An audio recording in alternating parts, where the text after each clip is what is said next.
वसई विरार शहर महानगरपालिकेच्या प्रभाग रचनेला अखेर राज्य निवडणूक आयोगाने हिरवा कंदील दिला आहे। 22 ऑगस्ट रोजी संध्याकाळी 5 वाजता मुंबई येथील राज्य निवडणूक आयोगाच्या कार्यालयात झालेल्या महत्त्वपूर्ण बैठकीत या प्रभाग रचनेला मान्यता मिळाली। या बैठकीसाठी वसई विरार महानगरपालिकेचे आयुक्त मनोज कुमार सूर्यवंशी तसेच प्रभारी शहर अभियंता प्रदीप पाचंगे उपस्थित होते। मान्यताप्राप्त आराखड्यानुसार वसई विरार महानगरपालिकेत एकूण 29 प्रभाग राहणार आहेत। यामध्ये 28 प्रभागांमध्ये प्रत्येकी 4 नगरसेवक तर 29व्या प्रभागात 3 नगरसेवक अशी रचना करण्यात आली आहे। त्यामुळे एकूण नगरसेवकांची संख्या 115 इतकी निश्चित झाली आहे। प्रत्येक प्रभागाची मतदारसंख्या साधारणपणे 42,000 ते 45,000 एवढी असेल।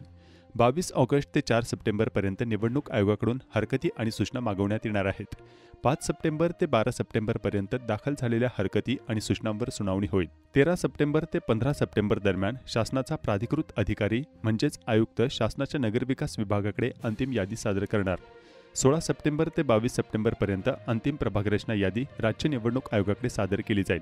3 ऑक्टोबर ते 6 ऑक्टोबरपर्यंत निवडणूक आयोगाकडून अंतिम प्रभाग रचना अधिसूचना स्वरूपात जाहीर केली जाणार आहे। या मान्यतेनंतर वसई विरार महानगरपालिकेच्या निवडणुकीच्या तयारीला वेग येणार आहे।